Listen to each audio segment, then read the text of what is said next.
Chazar, it's like Daf Yomi in 2 minutes.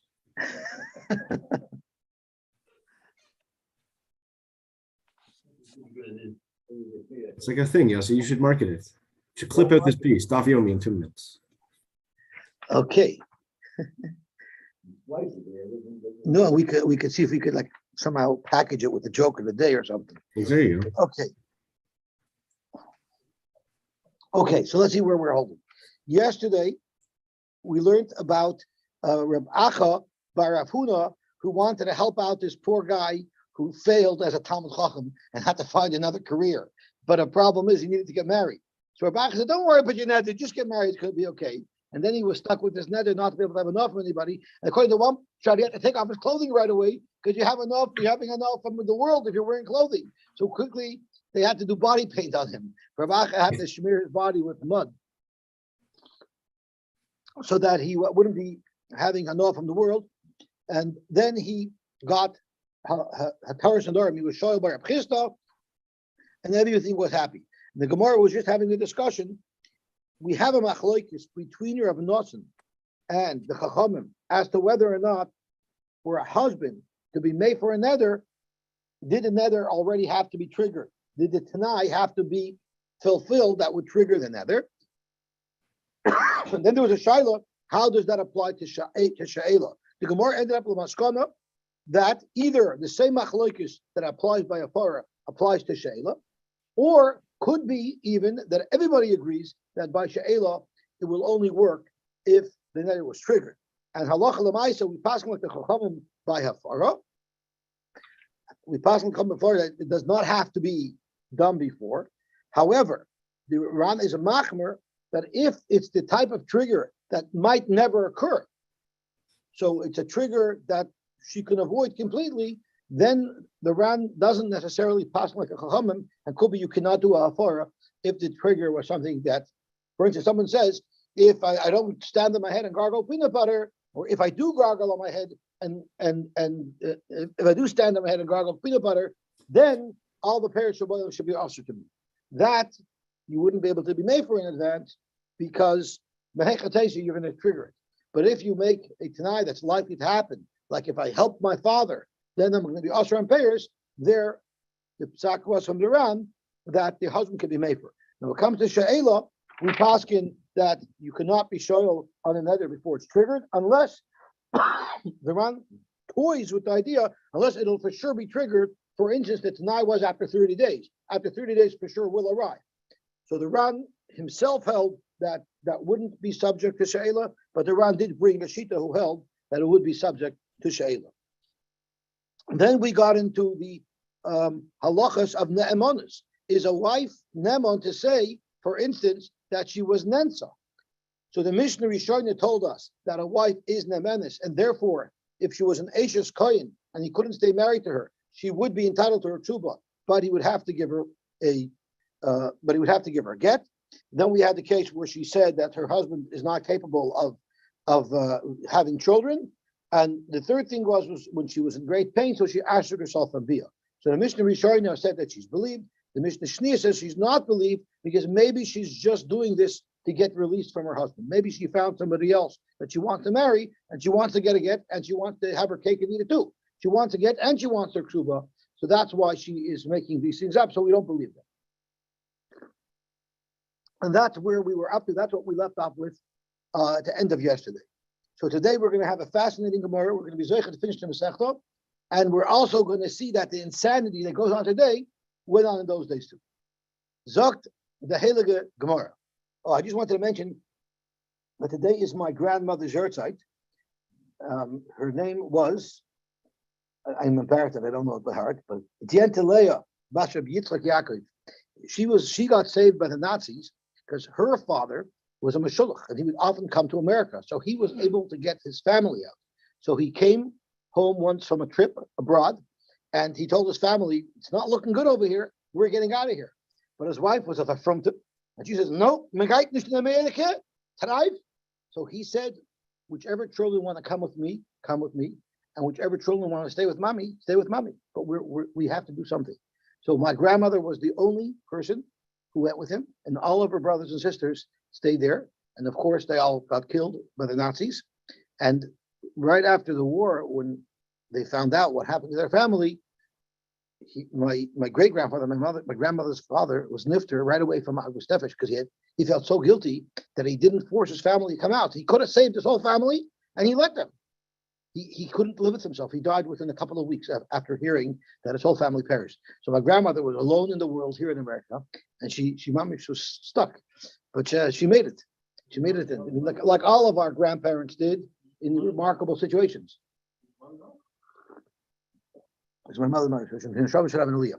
So all she had left, I remember, all she had left from the old world was she had 4 black and white pictures of her siblings. That's all she had.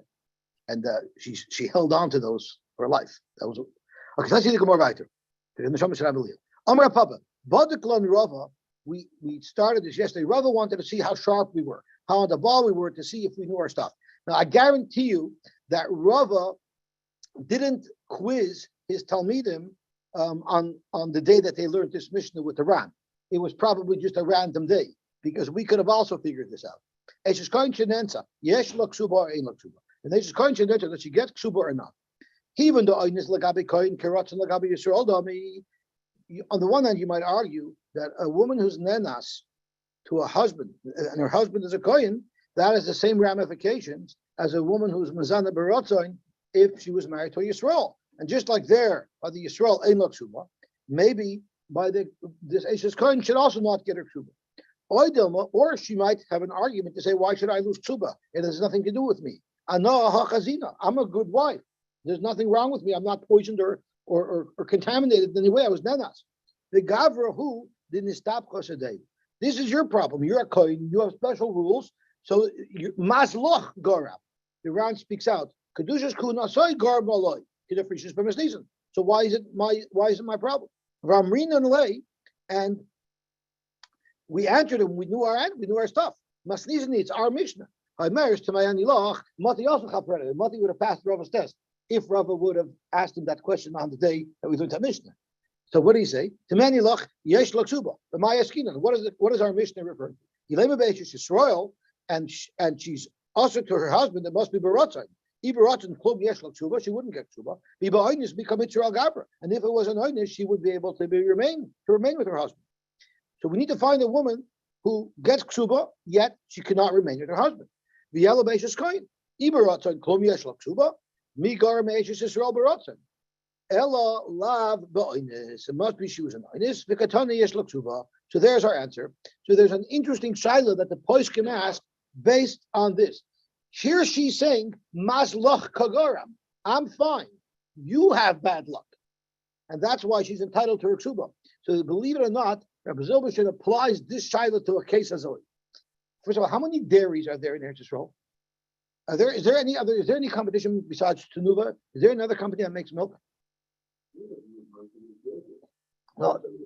Okay, so could be the person who said the story. We didn't know stuff. But anyway, the guy was in the shul. The guy said, "Do me a favor. The shul needs some milk. Go buy 5 containers of milk." So he goes to buy 5 containers of milk. And the story that I was told is he bought Tenuva milk. Maybe I'm wrong, but he went and bought milk. And Punkt, the store that he went to buy milk from, the owner of the dairy was there on a special promotion, and for every bottle of milk, they got a gift certificate for $500. So this is gewaltig. He's so excited. He made it for $500. Comes home and tells the Gabba, that's not your money. That's our money. We bought the milk. This is what are you talking about? You didn't tell me to go to the store. You didn't tell me to buy this type of milk. I could have done anything. This is my schools. And the entire, is the Moshe entitled to the money? So if you ask the Vatkan, of course the Moshe is entitled to the money. If your boss pays for your ticket, who gets the air miles? So they pass. So is it maslach kagarim? Is it his mazel or is it Jules' mazel? So at the end they pass. As usual, you split it. But the shaila was relevant here. Lagabi maslach kagarim. I thought that was an interesting shaila. What? I don't know. The bottom line is, if you win something when someone's paying, you just don't keep your mouth shut. That's all. It's just another good reason to keep your mouth shut. Okay. This is the whole thing of the whole stuff. That's right. That's right. Very good. Very good. That's the theme of the Mazeh. Zok Teilig Gemor Bater. Iboyalahu. Amr Labaila Gerish Tani. What if she didn't say she was Nensa? She told her husband, "You divorced me. You divorced me. So I'm allowed to go marry somebody else." There's actually another shayla. What if Rachmana Litzlon and Eishes Kohen is Nenas? So if she's nenas, she gets her ksuba and she gets a get. What if before she gets her get, she was mezana barotzen? Does she mess it up? Could be. Vibalt already, she was entitled to her get on the ksuba.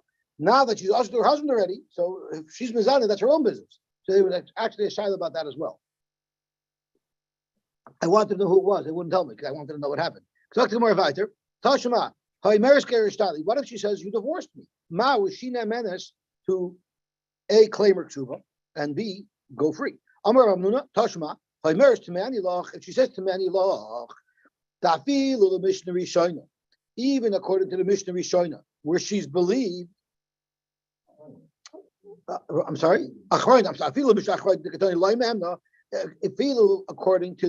Mishnah Achroina, or Tamei Anilach is not believed. I believe that if a woman says Gerishtani nowadays, she would be believed. Yeah, but she didn't have the Edom.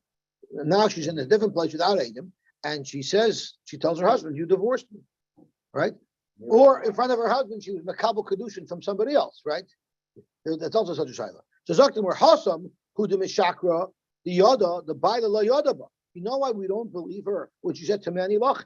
Because she can get away with a lie and no one can prove her wrong. Her husband doesn't know if she was nanas or not. The Yadaba, if she's going to have such a chutzpah to tell him to his face that he divorced her, when in fact he didn't, nobody would have the gall to do that. Therefore, Mehemna, the chazaka and isha me'iza paneh b'fnei bayla. There's a chazaka, a woman would never do that.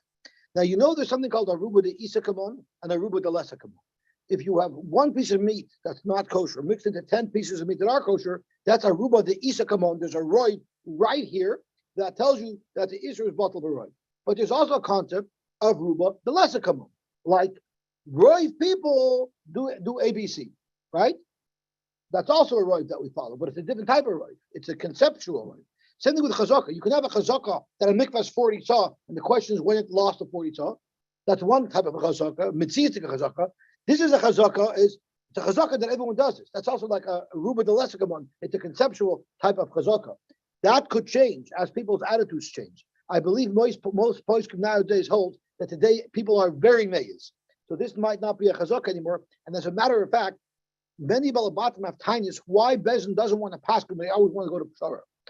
One of the reasons why the Bezin always try to go to Pshara is because a lot of the assumptions that we make, the chazak, so a person wouldn't do this, the chazak, a person wouldn't do that, all of the rumor, the lessica ones, the conceptual chazakas, people today are different.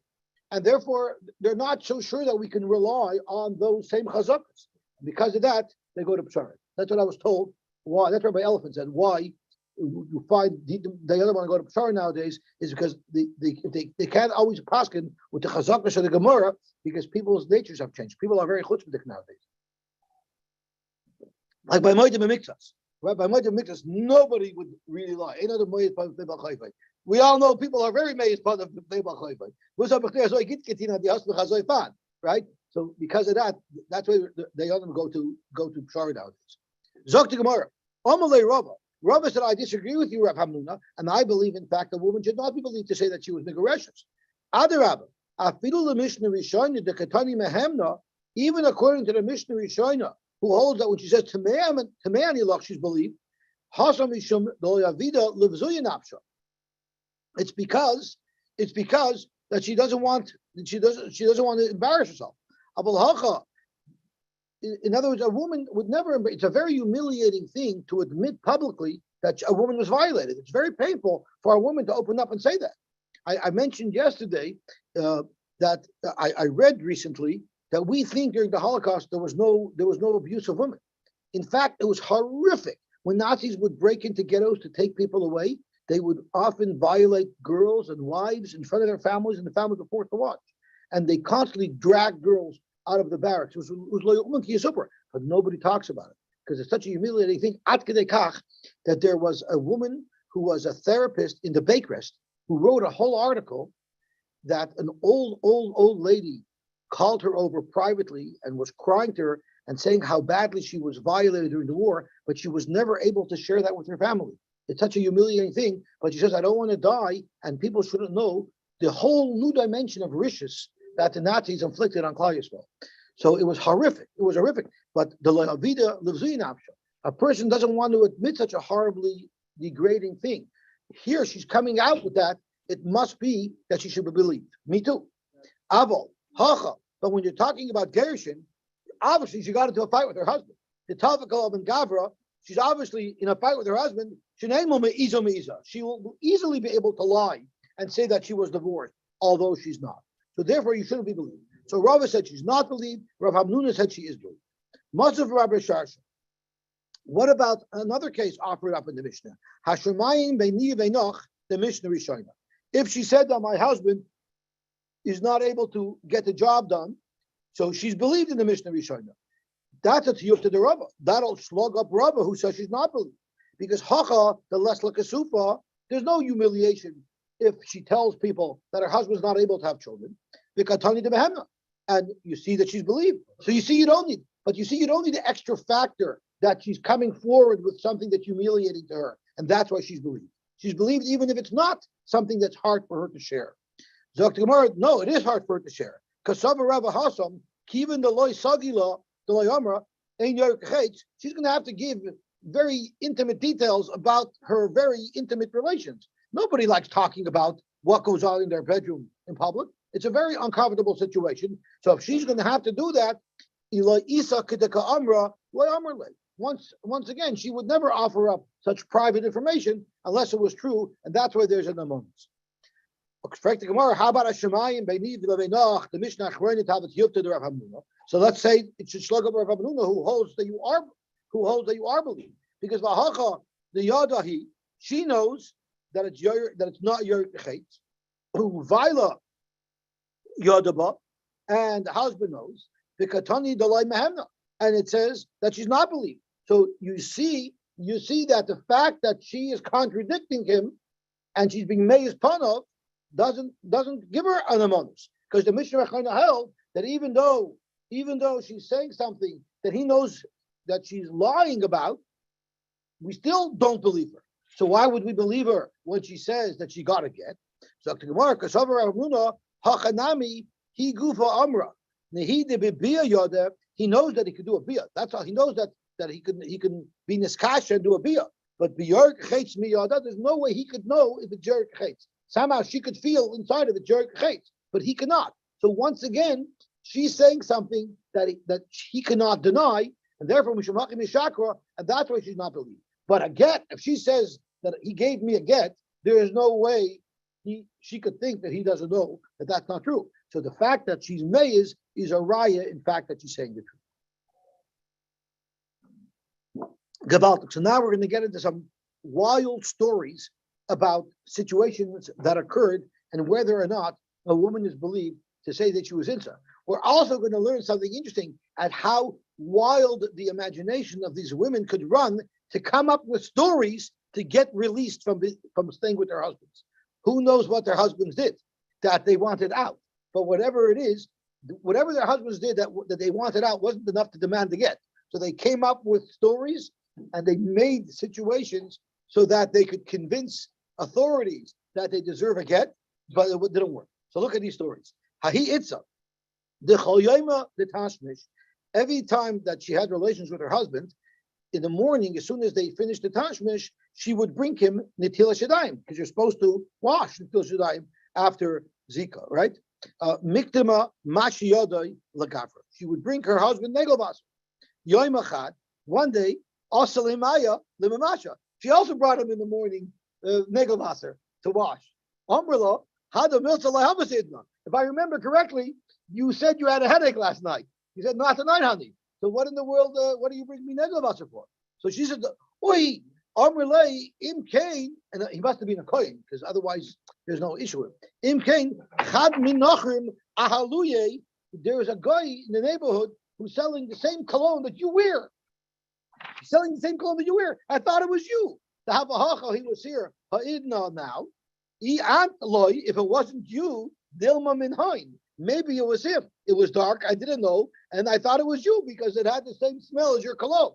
That's not shot. Come on, I'm just throwing that in. So you see what she did. She came up with a plan to convince him that he should think that she was mizana. So the husband is kind of a problem. What am I supposed to do? Should I live with her or shouldn't I live with her? Rab Nachman said, "Einei nos no ba'acher." This whole thing is not true. She brought you Negavasser because she wants to spook you into thinking that something happened. Avad and nothing happened, but she wants out, so she did that. But less b'mashasha b'mila. We do not have to consider with hell because there's a chash of shema in the nos no ba'acher.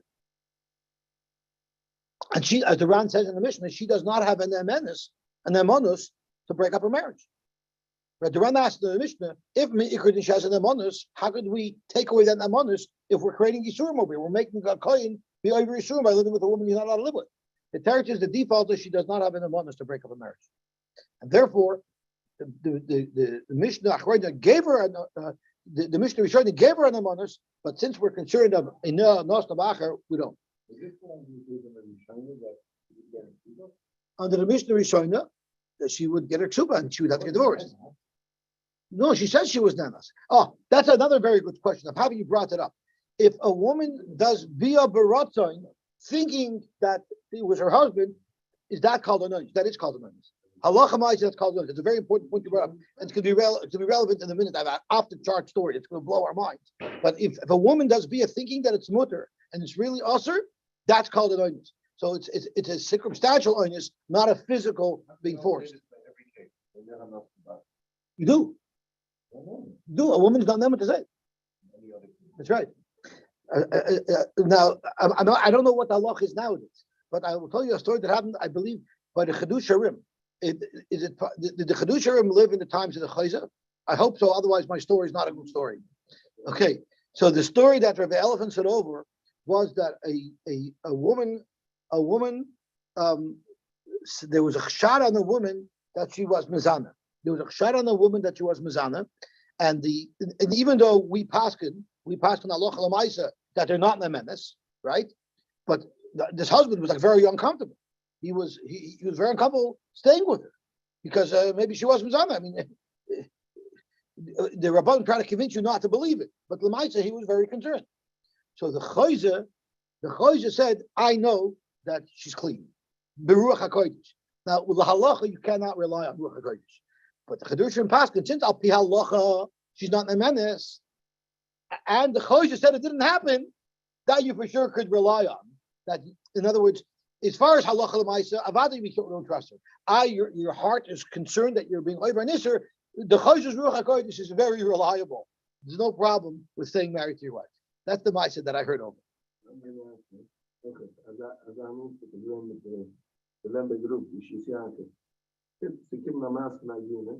And he passed that she's missing. I'm just going to say it in the mic as you say it. So the Lembe Geruv had a mice of an aguna come to him, and he was matir the aguna. One of the maybe the Yismach Moshe sent him a message. Don't be matir. And the Yismach Moshe said, "Do not be matir." And he said, "I see him alive." Okay, I know. I see him Baruch HaKodesh. I see him alive. I see him Baruch HaKodesh alive. I saw him on Zoom.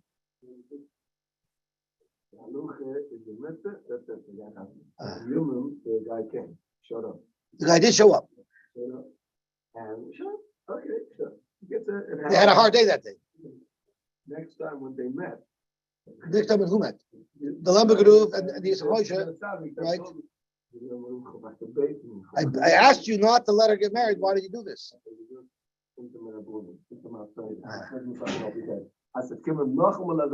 I would do it again.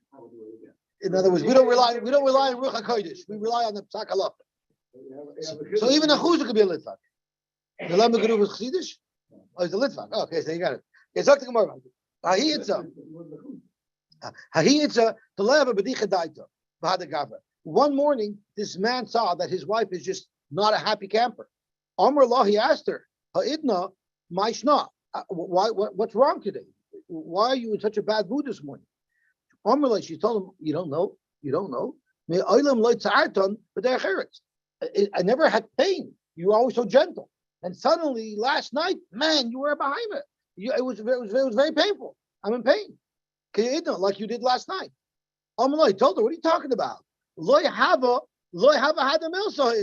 We didn't get together last night. What are you talking about?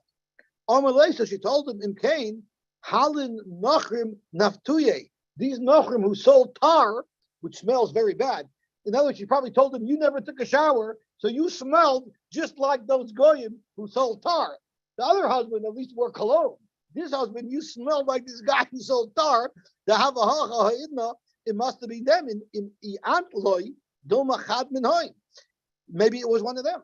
So once again, this is a ploy. She acted like she was in a bad mood in order to convince her husband that something happened. And again, it must have been in the Shkoin. Rab Nachman, don't listen to her.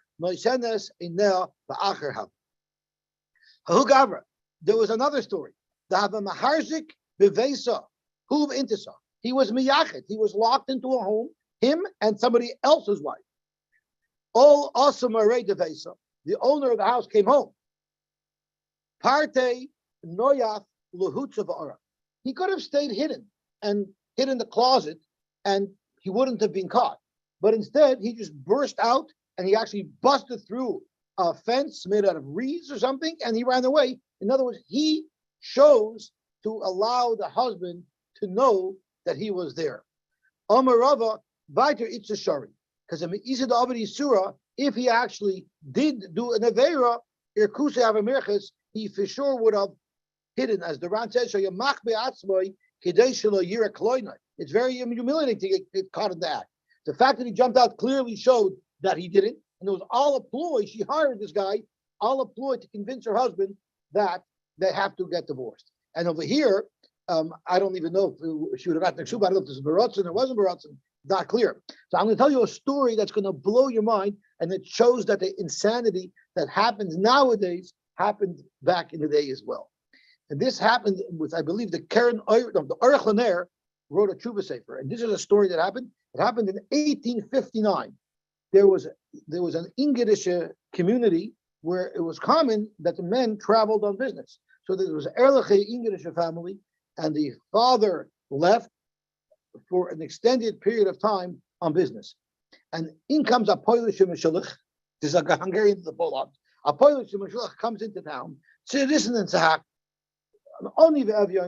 and he's crying he knocks on the door of a woman. He says, please, give me something to eat.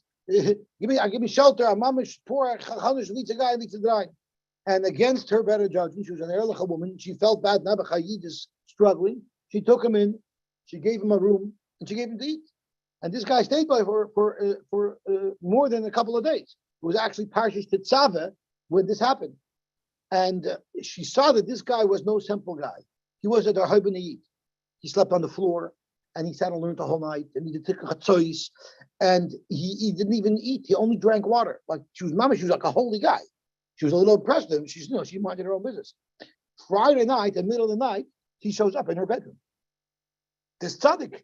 I mean, this sounds familiar. I can give you some names of people that we know it happened recently, but it's on YouTube. I don't want to get thrown off of YouTube. He shows up in her bedroom and he says, "I'm Eliyahu Novi," and the Rebbeinu Shalom sent me. You are the most Erlich Pro, and you are supposed to be the mother of Mashiach. And tonight we're going to make Mashiach. She literally was zoichet to bias HaMashiach.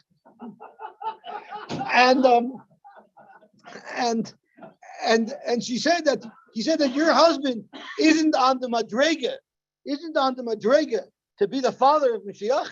So I Eliyahu Hanavi was sent from the Rebbeinu Shalom that we're going to make the bias of Mashiach now. And she bought it to lock, stock, and barrel. And what happened was, and he said, I'll bring you a proof. Don't think I'll bring you a proof. You see this empty box in your house over here? Tuesday morning, it's going to be full of golden coins. So she thought, that's it. I have it made in the shade. So he does his mitzvahs and nice and tovim, this holy, and he packs off. And Tuesday morning, there's no money in the box. There's no money in the box. So she says, her husband comes home. She tells him the story, and they were freaking out. And the Aruch LaNer didn't know what to pass, because this was a case of an oinus of circumstance. She thought it was mutzvah. She thought it was a mitzvah. Yet it was an aver. So that called an oinus. So the Aruch LaNer was harving over whether this woman is muteres or asur l'bayla. Oh, by the way, there were no kids born, and it wasn't Mashiach. I don't want you to have too much suspense. Mashiach did not come out of that union. And so the Aruch LaNer paskin that I hold that this is called an oinus, and she's muteris labaila. However, you cannot stay married unless you get two other gedolim to agree to my psak to be mater you. I don't know what the end of the story was, but the rest of the story is halachic. It's not so exciting. But this was the story. This was the story. It's unbelievable. So, we think this craziness only happened in those days. You see, the craziness happened even in the olden days. And people said over, maybe David could confirm that Moshe Zolty once said, did you think in the shtetl was just this idyllic lifestyle? Whatever nonsense goes on here went on back there. Dave, is that true that your father said that? He didn't tell me about it. Shlomi Younger, Mr. Younger said that to me. Uh-huh. He said, you think the shtetl was wonderful, was idyllic? It was horrible. It was horrible. Okay, there you got it. Zok Gemara. Hahu noyas. So till now we were talking about Eliyahu Novi. We were talking about regular people. Now there was a fellow who was known about him that he was a big Baal Chesed, as it says in the Torah Chesed, right? The O Lagabe Tahi Intisa, and he was with this woman. Asra Gavra. So when her husband came home, Solik Noyef, Esav Bechaloi Bava. He hid in the curtains. I guess they had elaborate drapes, and he hid in the curtains. So the husband shouldn't catch him. Havamichtin Tachli Tamon. There was cress there. Cress is like a type of vegetable. There was some cress there. Vitaminon Chavio. And he saw a snake come. This Noyef saw a snake come and eat from the cress, meaning there might be some venom in it. He's there hiding out in the closet, and he sees that the husband of the woman who maybe he violated, about to eat this cress that was poisoned by a snake. Beloy daita the intisa. I guess his wife didn't know about it. I'm not sure what type. Beloy daita intisa, so he was going to take it. I'm sorry.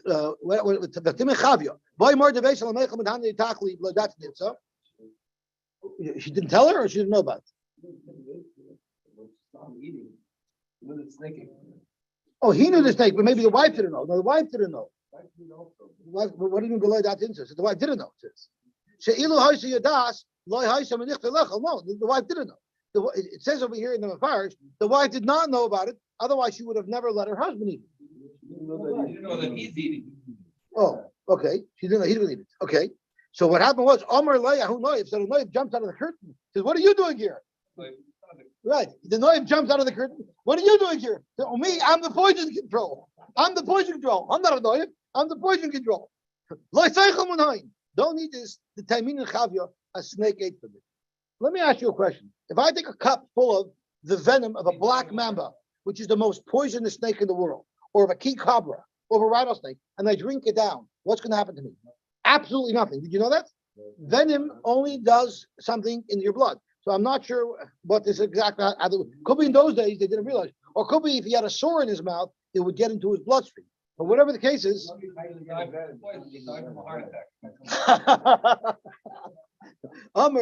Monty's saying the husband didn't die from poison; he ended up dying from a heart attack. This guy jumps out on him. It was COVID. It was the vaccine. It was COVID. Oh, it's the vaccine. That's right. The question is, was he dressed when he jumped out? This poison control guy. On my Rava, so the Rava again paskin into say shari, the woman would be mutter. Because in Isad Avadi Surah, if he would have done an affair, that means he wants this woman. If he wants this woman, his interest is in eliminating this man. And clearly he was looking to save this man's life. Nichalei, the leichel, the lemos. He would have wanted the person to get killed. There's a pasuk that says, Kinafu b'dam b'yadayim. The pasuk talks about Ne'iva's nus goes together with murder, because someone who wants another woman who's not allowed to will even resort to killing the spouse. So clearly he. I'm sorry. How did he explain it behind the curtain? I'm not sure exactly what it was. That would have been an interesting part of the story.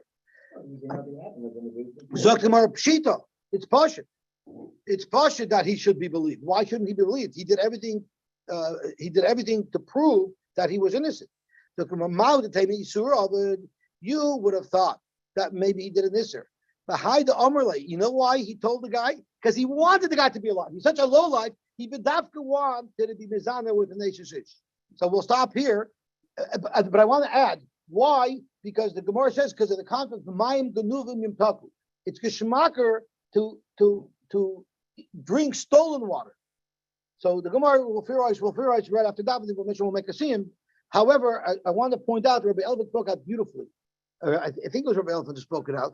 He spoke out beautifully. We think that mayim genuvim yimtaku means when you do an aveira and you steal something, it's delicious. That's not pshat in the pasuk. It's a borrowed term. Mayim genuvim yimtaku is when someone learns, even though he has a seder kavua, but if he can chop an extra 5 minutes here, mayim el Torah, he can chop a couple of extra minutes here and a couple of extra minutes there, and through that you learn Torah. That's the most geschmacka learning a person can have, is chopping a minute here and a minute there to learn more Torah. So we should be zoicha. We finished the Nedarim.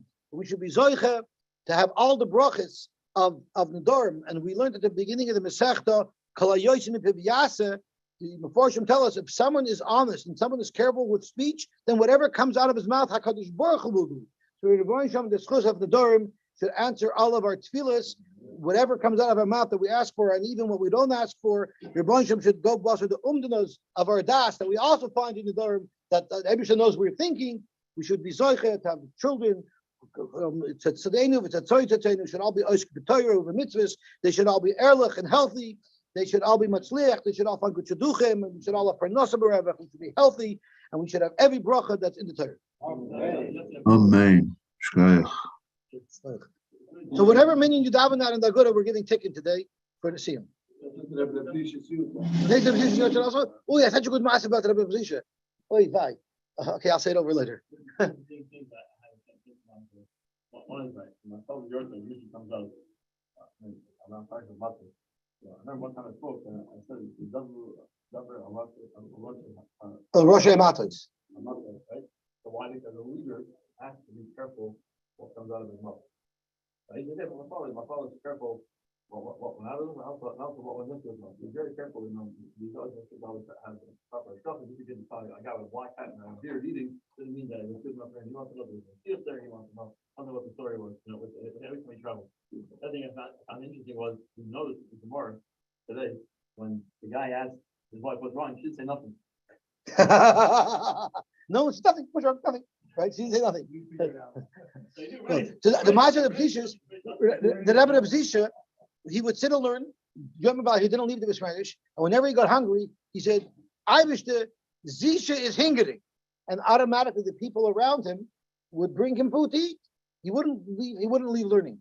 So one day, the Baal said, "Who does he think he is?" So he says, "Zisha is hingering," and no one brought him any food. And all of a sudden, through the back door of the Spanish, someone bursts in, loaded up with food, and he goes over and he's looking around. Those are them, and he saw Rabbi Zisha, and he gave him a whole beautiful meal. So these guys were like blown away, like, "Who are you? Where did you come from?" He said, "I'll tell you who I am, and I'll tell you where I came from. I come from a village 10 miles away, and I have a son who's dying, Nebuch, and I've been to all the doctors, and nobody can help him. I don't know what to do. And last night, in the middle of the night, I had a dream. My father came to me and says, if you want your son to have a Yeshua, cook a delicious meal and bring it to this in the shtetl and the besmedish to a yid named Zisha, he described him what he looked like, and bring him there. So in the middle of the night, I woke up and I worked for hours and prepared a beautiful meal. I got into my wagon in the middle of the night. I got here on time for the morning, and I'm bringing him the food. So the Olam and the B'Shesh realized that the Rebbeinu Shalom takes care of his customers. You don't want to give him, but the Rebbeinu Shalom already knew the night before that you weren't going to do it this morning. So that's the highlight of Rebbe Zisha. That's just one of Rebbe Zisha used to, every morning after he made brachas, he was over bubbling with the need to give somebody a bracha. So he would go outside of the B'Smedish and he would wait for people to come by so he can give them gewaltige brachas. So we should be zoichet all those brachas directly from the Rebbeinu Shalom. Je gaat het aan de maat, dat het anders. Okay.